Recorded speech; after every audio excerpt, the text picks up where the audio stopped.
Bonjour les amis et content de vous retrouver pour ce troisième numéro pardon, de Limiting Limit. Là je suis actuellement au circuit de Manicourt. Là on a tout préparé, là on est un peu dans les box, là je pense que vous voyez un petit peu mais je vais vous retourner un petit peu la caméra. Regardez. Voilà, voilà un peu ça. Voilà, donc voilà un petit peu notre catégorie, donc là je vais vous faire un petit peu une petite visite. Ça va vous paraître très... Ça a l'air bien sympa tout ça. Regardez. Regardez un petit peu. Voilà. Voilà les autos avec lesquelles on va rouler. En tout cas, je vais probablement rouler demain. Les choses sérieuses commencent, effectivement. Comment vous dire que là, c'est vraiment un super... Là, on a un super beau plateau. Là, on a un peu de tout, hein. La voiture des années 70, du Youngtimer. Oui, il va y avoir de quoi se faire plaisir, hein, honnêtement. Un peu, voilà. Ah oui, bah c'est beau ce bruit là, tout ça. Hein. Mais ouais, ça c'est...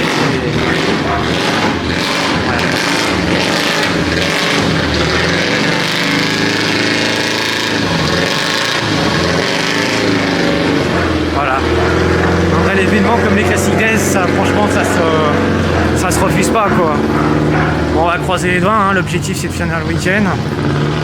Et puis, là, je vais vous emmener pour faire le tour pour le reste du paddock.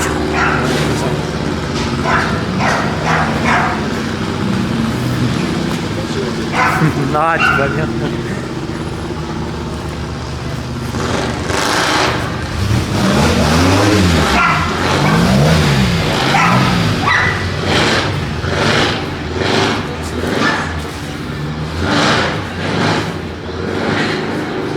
Donc là, on est ici au paddock P5, donc en fait, on est franchement dans la zone très reculée, dans la zone reculée justement du circuit de Manicourt.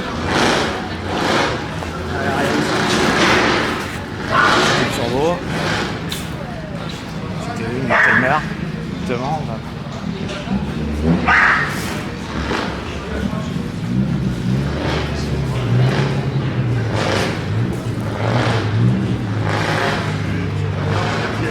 C'est le du Célan. Tu regardes derrière que les roues restent bien sur le plateau. Okay. Alors, eux ils sont en hold 1. Donc moi je suis... Alors pour ma part avec mes collègues on sera en hold 2, donc ce sera différent. Mais il y a largement de quoi se faire plaisir. Voilà. Voilà. Ça c'est une Formule A366, une Formule Renault. Voilà, pour l'instant elle n'est pas tant montée que ça. Ah et ça y est, il se met déjà fondu parce qu'il manque les niveaux. Martini M14 ex Jean-Louis Schlesser. Oh, elle est magnifique.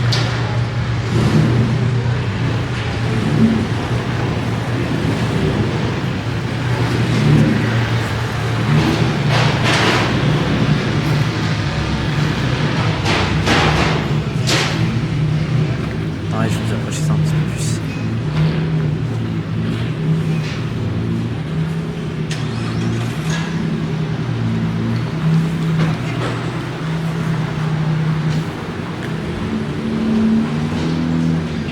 Là, on a de la Porsche, de la BM.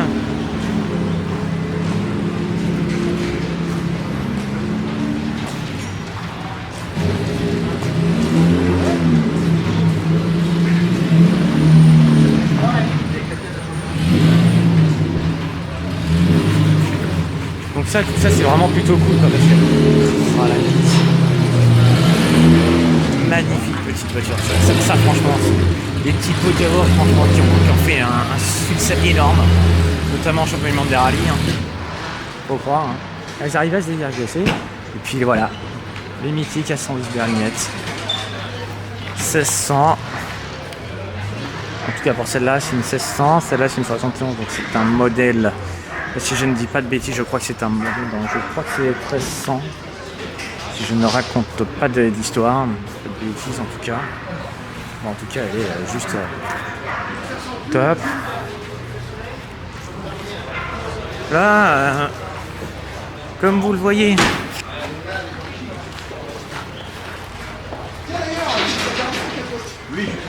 il se met à flotter. À pleuvoir, c'est génial quoi.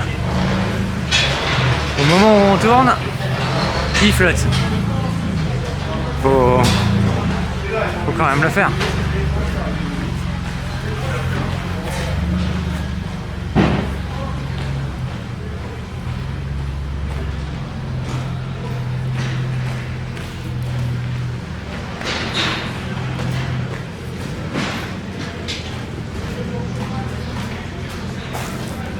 Voilà, regardez.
Donc du coup, oui, c'est un...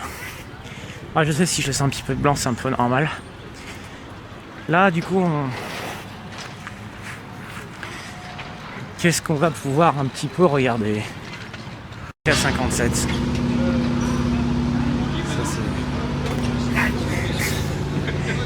c'est... Ça va être premier. Mais elle est très belle, hein. Franchement. Ouais. C'est un quoi qu'il y a là-dedans? Renault. Un moteur Renault quoi, 1565, 1596, 1721. 1721, donc c'était les... C'est la Renault 21. D'accord. Ah ouais, bah ça c'est... Mais franchement elle est magique, hein. J'en ai jamais vu vraiment. Comme ça là, des... Il y en a pourtant. Ah bah, celle qui est sous branche là-bas, c'est la même. C'est MK57? Ouais. Ouais, donc ça fait partie des formules quoi? Parce qu'il y a eu Formule 3, il y a eu Formule 2, Ah non, c'est Formule Renault. Formule Renault, d'accord, oui, parce que c'est... Il y a eu la Formule France. Formule France, c'est celle qui est à côté. Là, c'est magnifique. Ah, celle-là, je vais aller la voir parce qu'elle est franchement, ouais, elle est très très belle. C'était vraiment un... En plus, ce qui est bien, c'est que ce genre de voiture, ouais, c'est tout ce que j'aime parce qu'elles sont vraiment... On a tout, en fait, tout est vraiment au manuel. On vient vraiment au Ah rudimentaire bah et puis ça... complètement, oui, ah oui, c'est ce qui est agréable. Ouais, parce que Il j'ai... n'y a plus rien de... Ouais, parce que j'ai testé une Formule 4, moi c'était là plus de ces années-là, on va dire, à Prantarnois. Le problème c'est que c'est des engins qui font quoi, 170 chevaux pour 450 kg, alors ok, le rapport poids-puissance c'est pas mal, mais je trouve, à mon sens, avec les rapports palettes, ça fait pas vraiment c'est pas... Alors que vraiment là, quand on tire vraiment les rapports avec la boîte en H et tout, c'est plus jeu, je trouve, on revient vraiment comme on l'avait à l'époque. Il fallait tout maîtriser. Alors c'est très compliqué parce qu'en plus la boîte est là, le changement de vitesse est là, il y a 2 ou 3 quarts d'an entre les deux, donc il faut bien...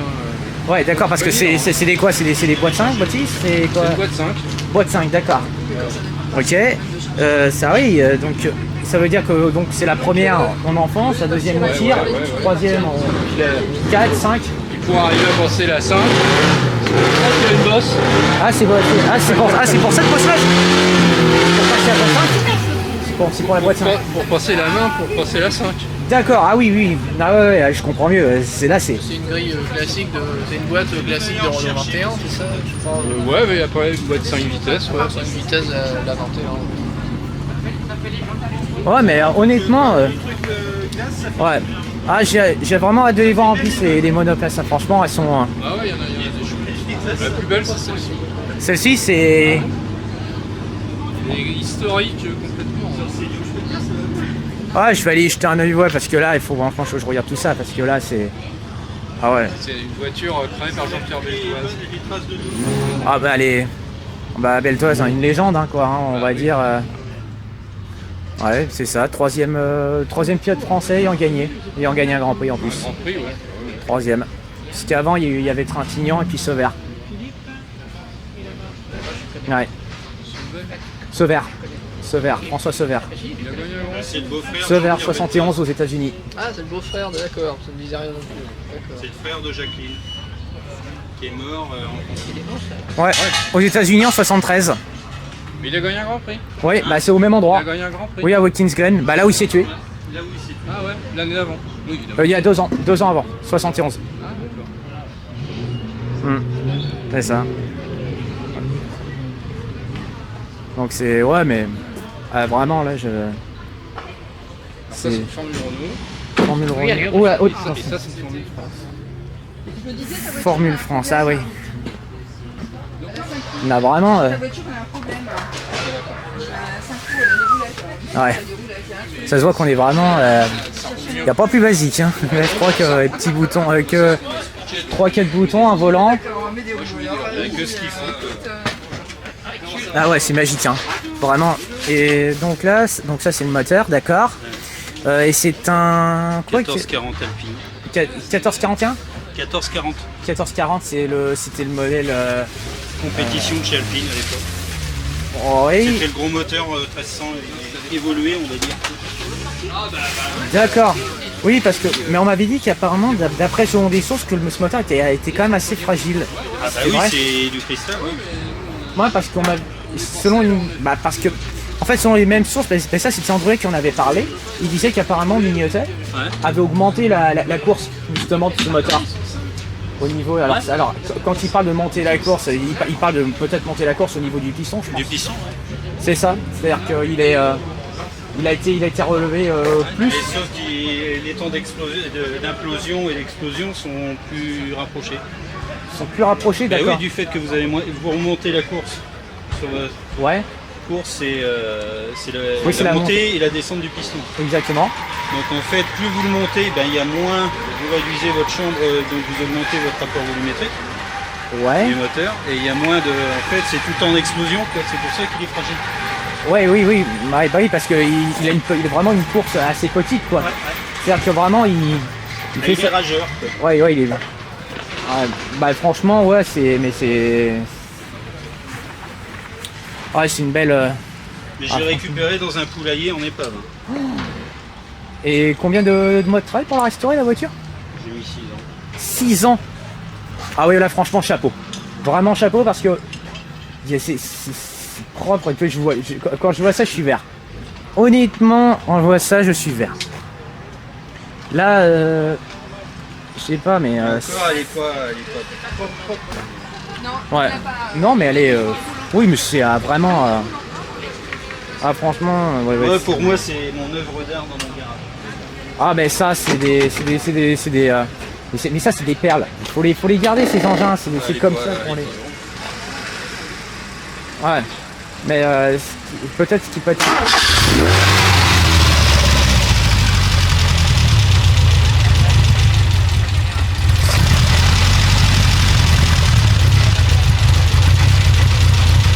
Non mais attendez, vous avez vu ça les amis Ah je suis vraiment... Ah il y a de quoi être vert dans les tailles qui marche. Moteur, ouais.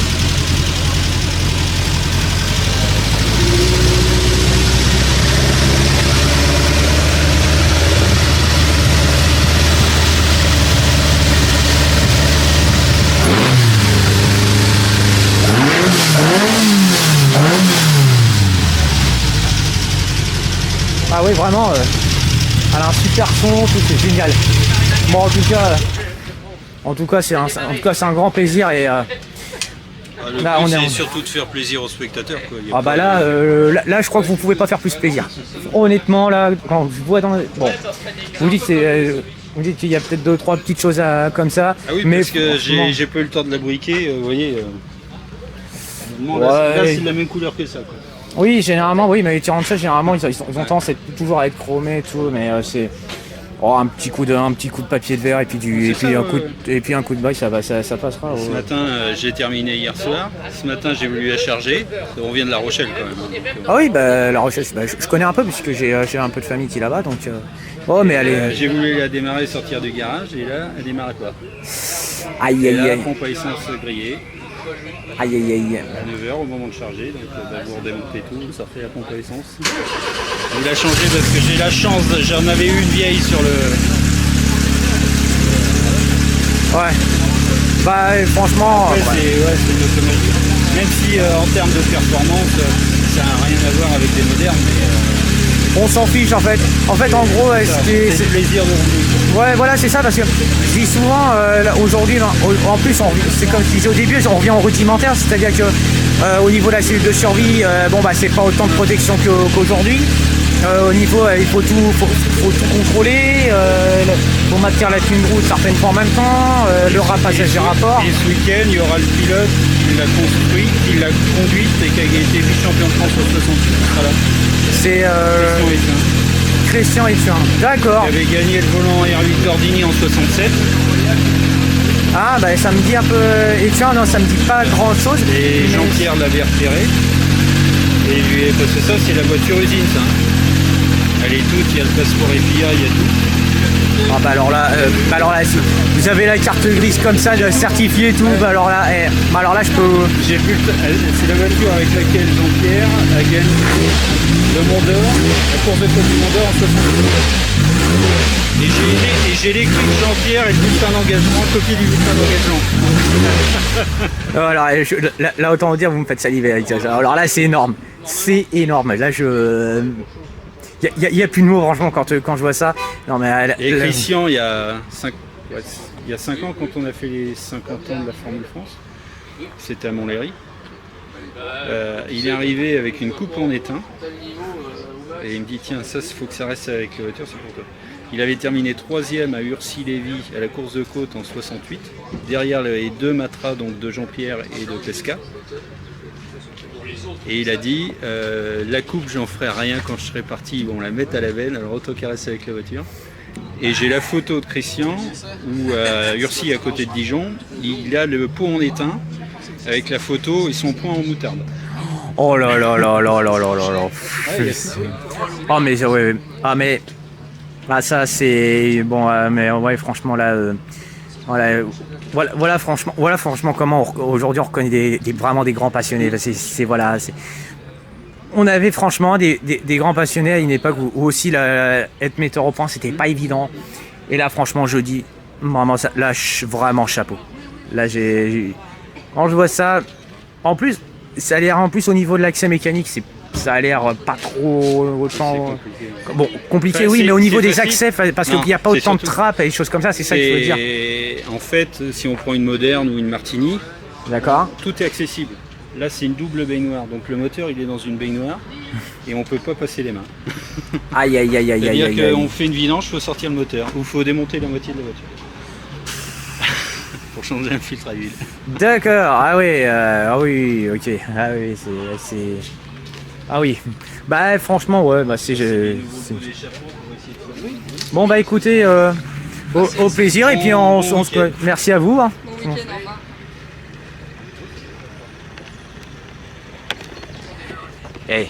Franchement, là je crois que les amis, là je crois qu'on tient de la perle rare.